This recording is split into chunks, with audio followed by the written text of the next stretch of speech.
So hello है नमस्कार friends मु सौम्य आपण मन स्वागत कर चैनल को। सो फाइनली आज गोटे तुमको अपडेट देवी समस्त यूट्यूब रे जानी थी जे आमर ओ ट्रिपल एस एग्जाम 15 दिन पूर्व हवा एडमिट कार्ड आसबार था जोटा कि 24 एप्रिल रु मे 7 एग्जाम होची।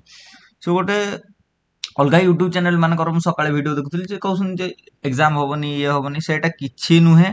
एग्जाम जेमिति 24 रु 7 मे पर्यंत एग्जाम हम कारण साइंस मु सर्च करी सब आपण भी सर्च करंतु आमको जणेबे O triple S site just search कर देख आसिला Odisha subordinate staff selection commission.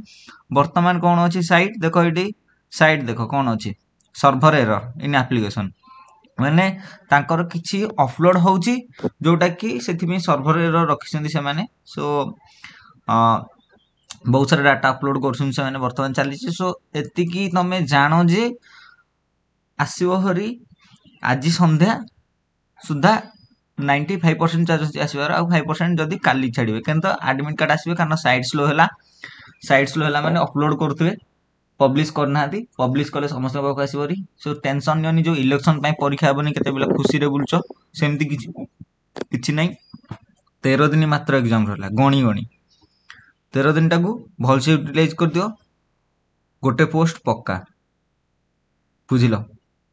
गोटे पोस्ट पक्का हो 13 दिन को तुम भल से यूज करदे जी जार टिकेट लेट रे पड़गला एग्जाम 24 पर सो आउ टिके फायदा हो पार समय फायदा उठे पारे।